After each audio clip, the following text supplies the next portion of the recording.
Comment c'est fait voiture de rêve, le summum du luxe allié aux performances d'un turbocompresseur, la Bentley Continental GT Speed.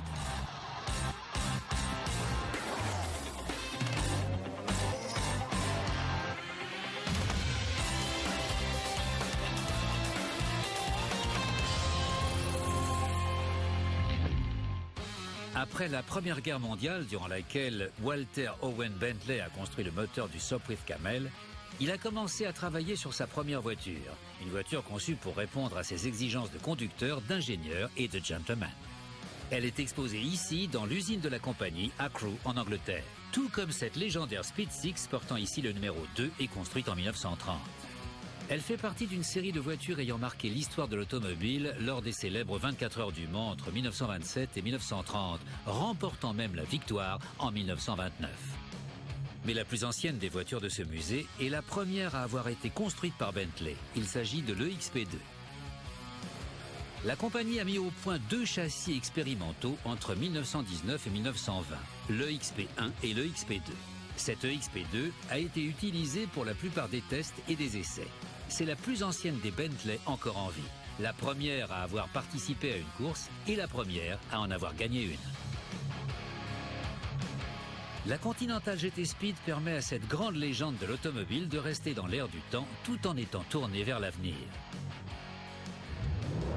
Cette compagnie a pour coutume d'utiliser des matériaux de luxe pour créer des véhicules de très haute gamme. Et la GT Speed perpétue cette tradition.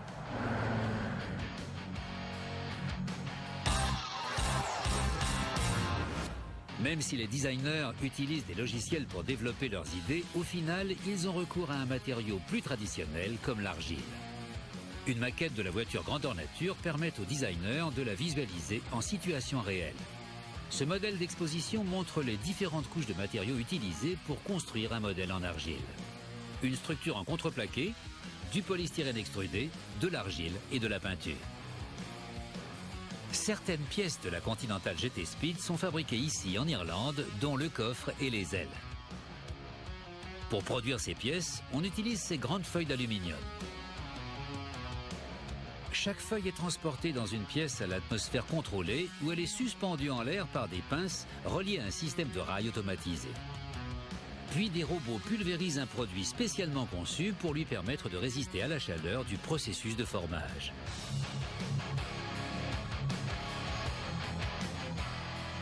Ce procédé s'appelle le formage superplastique. Ces objets gigantesques sont des matrices de formage. Elles sont principalement constituées de fonte et d'acier. Ces matrices ont été spécialement mises au point pour la GT Speed. Un bras robotisé utilise un système de ventouse pour attraper les feuilles d'aluminium 2 par 2 et les placer à l'intérieur d'un four. Le four chauffe les feuilles à une température de 500 degrés avant de les transférer jusqu'à l'une des matrices de formage. Parce qu'il est solide, léger et inoxydable, l'aluminium est le métal préféré des constructeurs de voitures de sport.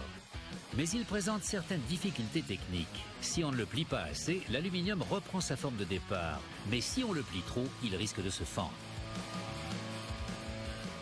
Parvenir à donner les formes incurvées d'une voiture à cet alliage demande une certaine ingéniosité. La machine injecte de l'air à haute pression de façon à pousser la feuille d'aluminium préalablement chauffée au fond de la matrice pour lui donner sa forme définitive. Mais tout n'est pas si simple. Certains paramètres, comme le débit auquel l'air est injecté dans l'appareil, est calculé avec la plus grande précision. Le résultat est cette aile obtenue par formage superplastique. Mais il reste visiblement plusieurs choses à faire avant de pouvoir la monter sur la voiture. À cette étape, cette pièce est ce qu'on appelle une ébauche et on l'installe désormais à l'intérieur d'un dispositif de découpe numérique. Le travail est effectué par un robot équipé d'un laser. Pour des raisons de sécurité, le robot travaille seul car aucune personne n'est autorisée à pénétrer dans cette zone durant son fonctionnement. Suivant les instructions programmées dans l'ordinateur, le bras du robot articulé autour de 5 axes découpe tout l'excédent d'aluminium. Il découpe aussi certaines des ouvertures nécessaires.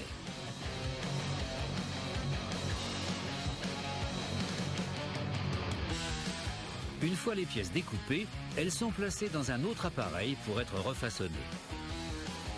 Ici, les parties supérieures et inférieures du coffre ont été mises en place dans la partie inférieure d'une matrice de formage. Puis la partie supérieure de la machine descend pour former certaines parties des contours et pour percer les derniers trous nécessaires. Ce procédé est plus traditionnel que le formage superplastique. Voici une aile avant et après le refaçonnage. Ce procédé permet d'ajouter certains détails très importants à la pièce. Puis les pièces sont envoyées vers un atelier de ponçage où des ouvriers hautement qualifiés apportent la touche finale. Au cours de la finition, les pièces sont inspectées en permanence dans le cadre du contrôle de la qualité. Une fois la carrosserie de la GT Speed terminée, elle est peinte. La plupart du travail est effectué par des robots qui ne se contentent pas de traiter les surfaces les plus importantes, mais aussi les zones difficiles d'accès. La voiture reçoit 5 couches différentes. Un traitement chimique de surface, une couche de peinture électrostatique contre la corrosion, un après, une couche de peinture pour la couleur et une couche finale de vernis haute résistance contre les rayures. Entre les couches, la voiture est placée dans un énorme four pour faire sécher la peinture. En tout, la peinture d'une Continental GT Speed nécessite 110 heures d'opération. Il est rare de trouver du vrai bois dans les voitures d'aujourd'hui. Mais voici justement la console centrale de la GT Speed qui souligne à merveille son luxueux habitacle. Cette console, abritant différents accessoires, est fabriquée et polie à la main à partir de plaquages précieux. Bentley utilise 10 sortes de plaquages. Ces derniers se présentent sous forme de jeux de 24 feuilles découpées dans le même morceau de bois. Les plaquages d'une Bentley proviennent toujours d'un seul et même jeu.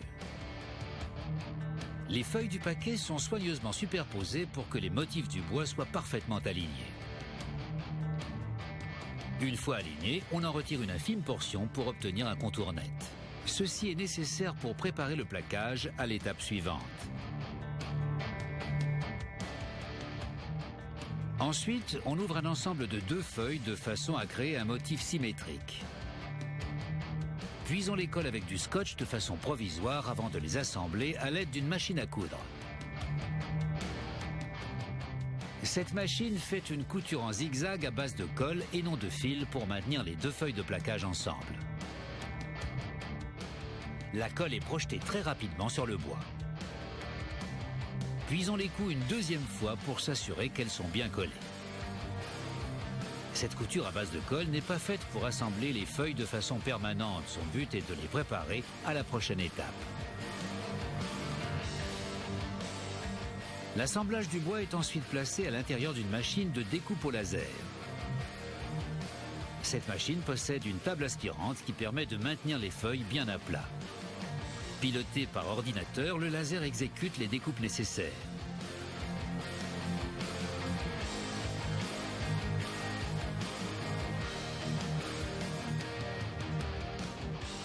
Le plaquage fait moins d'1 millimètre d'épaisseur et le laser est capable de découper ces tranches de bois ultra fines sans les déchirer. Auparavant, pour faire ces découpes, il fallait utiliser un emporte-pièce. Ensuite, on procède à l'assemblage de plusieurs feuilles, dont la feuille de plaquage, ainsi qu'une fine feuille de colle. Puis on ajoute une couche de bois de rose ainsi qu'une autre couche de colle suivie d'une deuxième couche de bois de rose. Cet ensemble est ensuite placé sur un support en aluminium. Tout d'abord, on place la base en aluminium à l'intérieur d'une machine du nom de presse à matrice. Puis on installe l'ensemble de feuilles dessus. Le dessus de la matrice descend et la presse exerce alors une pression de 54 kg sur l'ensemble que l'on chauffe à une température de 100 degrés pendant 5 minutes.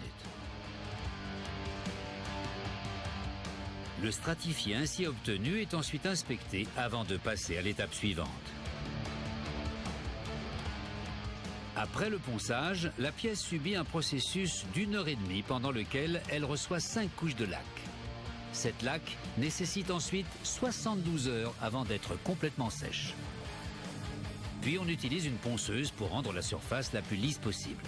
Ce travail est terminé manuellement, ce qui permet également de traiter les ouvertures biseautées. Une fois de plus, l'élément est minutieusement inspecté avant de passer à l'étape suivante. Puis on utilise un disque à polir et une cire lustrante de façon à mettre en valeur les dessins du bois. Chaque GT Speed est construite sur commande et chaque console en bois est personnalisée selon les exigences du futur propriétaire de la voiture. La finition haut de gamme de la GT Speed comprend également son luxueux intérieur en cuir. Ici, les peaux sont examinées et tous les défauts sont notés.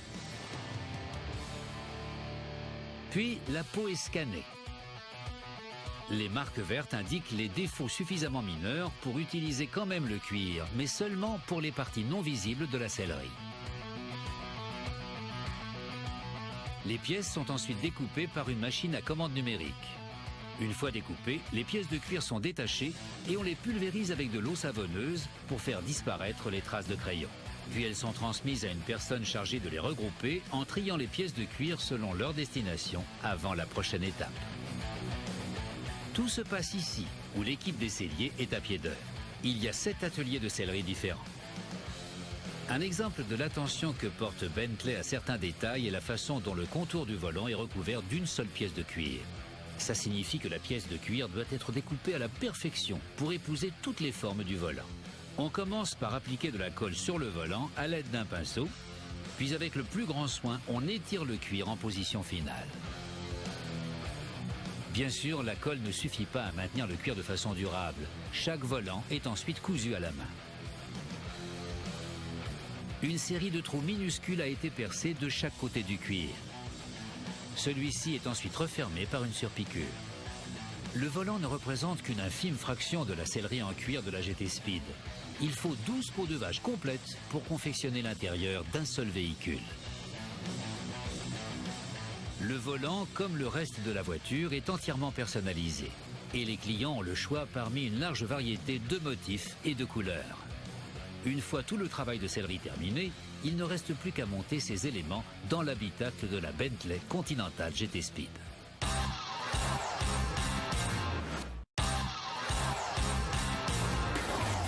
La Continental GT Speed possède bien plus qu'un intérieur de luxe et une carrosserie en aluminium. Elle affiche aussi de hautes performances obtenues grâce à cet énorme groupe motopropulseur capable d'emmener le coupé à 330 km/h. L'usine Bentley, située à Crewe en Angleterre, a vu le jour pendant la Seconde Guerre mondiale en tant qu'usine secrète pour produire les moteurs des avions militaires. Ici, la compagnie Rolls-Royce a produit les célèbres moteurs Merlin montés sur les légendaires avions Spitfire et Hurricane qui ont remporté la bataille d'Angleterre. Ici est aussi exposé le moteur W12 de Bentley qui équipe la GT Speed. Ce moteur 12 cylindres turbo-compressé permet à la voiture de passer de 0 à 100 km/h en seulement 4 secondes 4 et de 0 à 160 en moins de 10 secondes.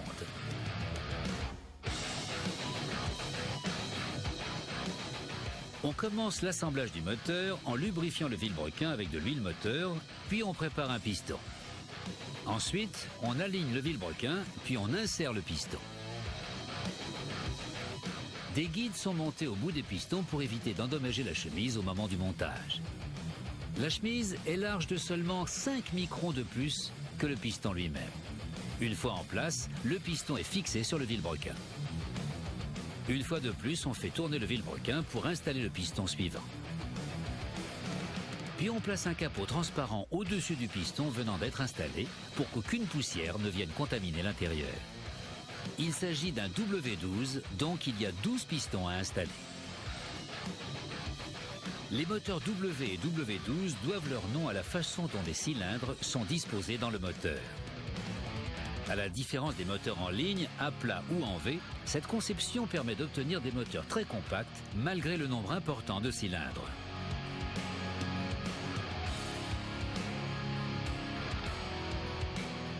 Le résultat est un moteur à 48 soupapes, développant 616 chevaux et capable de donner à la GT Speed une vitesse de pointe de 330 km/h. Une fois terminé, chaque moteur est passé au banc d'essai. Il est d'abord démarré, puis on le fait tourner pendant 21 minutes pour s'assurer qu'il ne présente aucune fuite et qu'il fonctionne correctement. Puis on envoie de l'air à travers des tuyaux pour refroidir le moteur, tandis que différents systèmes de contrôle vérifient tous les paramètres. Le turbocompresseur chauffe tellement que lorsqu'on éteint la lumière, il brille dans le noir. Même le tuyau d'échappement devient rouge vif. Après avoir été entièrement testé, le moteur est emmené jusqu'à l'atelier de montage principal. Puis il est déposé sur une table d'assemblage. La boîte de vitesse est montée ainsi que les bras de direction, les étriers de frein avant, le collecteur d'échappement et la transmission. L'étape suivante consiste à relier la partie arrière de l'échappement qui se divise en deux parties vers les deux doubles sorties. Une fois en place, l'échappement est boulonné.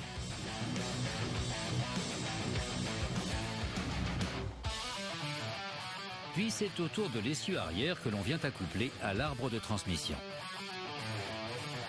Les ingénieurs ont mis au point la boîte de vitesse de la GT Speed à rapport rapproché en l'accouplant à un système de récupération d'énergie situé à l'intérieur du moteur, ce qui permet à cette voiture d'économiser du carburant et de réduire ses émissions de CO2 de 15% par rapport à la première génération du modèle Speed.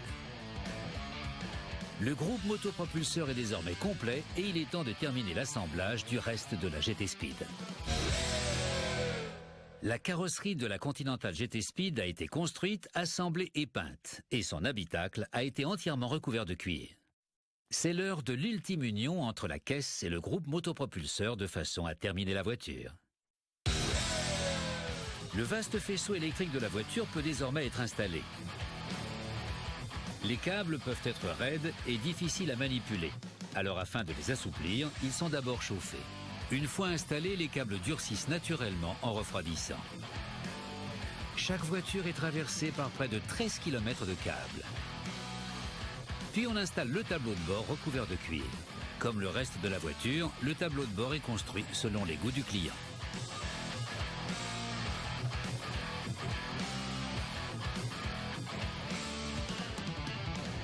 Ensuite, on assemble la carrosserie au groupe motopropulseur.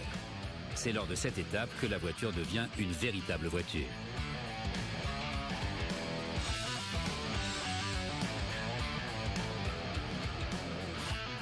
Les deux parties sont uniquement reliées par 32 boulons parfaitement répartis sur l'ensemble de la voiture. Même s'il s'agit d'une opération manuelle, le travail est supervisé par un ordinateur afin de s'assurer qu'aucune partie n'a été oubliée et que l'assemblage a été fait correctement. Ensuite, on remplit la voiture avec les différents liquides nécessaires, dont le carburant, l'huile moteur, le liquide de frein et l'huile de boîte. Grâce à son système de récupération d'énergie, la GT Speed consomme en moyenne 14,5 litres de carburant pour 100 km. Le système de récupération d'énergie aide à optimiser le rendement de l'électricité utilisée afin de réduire les émissions de CO2 tout en augmentant l'autonomie de la voiture.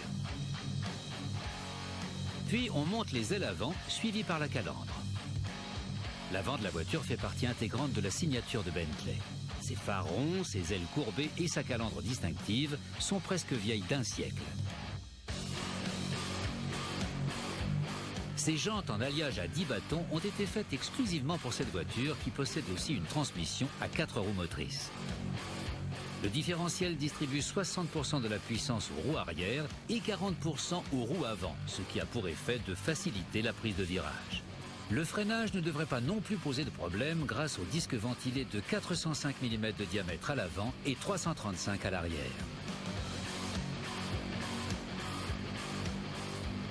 Ici, on installe manuellement le pare-brise sur le châssis d'une GT Speed cabriolet.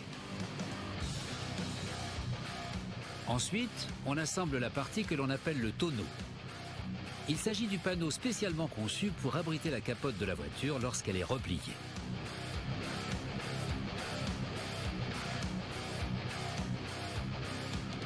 On installe ensuite le volant recouvert de cuir et cousu à la main. Une fois monté, c'est au tour du cache central arborant le célèbre BLE de la marque Bentley.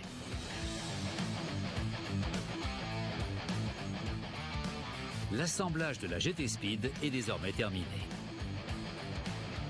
Cette usine à la pointe du progrès et à l'allure ultramoderne ne porte presque plus aucune trace de son lourd passé. À l'exception de cette plaque à la mémoire des travailleurs ayant construit les moteurs de la Royal Air Force et qui sont morts ici lors des bombardements de la Seconde Guerre mondiale. Aujourd'hui, les personnes qui travaillent ici sont fières de perpétuer une tradition vieille de plus de 70 ans. Une fois terminée, chaque GT Speed est désormais prête à être livrée à son futur propriétaire. Bentley considère la Continental GT Speed comme la nouvelle vitrine de son savoir-faire. Cette voiture a été inspirée par les performances légendaires de l'ancienne Speed 6, ayant participé aux 24 heures du Mans à la fin des années 1920. Cette voiture est certainement digne de cet héritage car sa vitesse de pointe de 330 km/h en fait le cabriolet 4 places de série le plus rapide de la planète. Sans aucun doute, elle remplit pleinement le contrat de Walter Owen Bentley qui était de produire une voiture capable de satisfaire ses exigences en tant que conducteur, ingénieur, pilote de course et gentleman. Ses premières voitures étaient d'ailleurs tellement réputées pour ces raisons-là que des automobilistes britanniques fortunés en sont tombés fans et ont formé les Bentley Boys. Si ce groupe existait toujours, la passion serait sans doute encore au rendez-vous au volant de la Bentley Continental.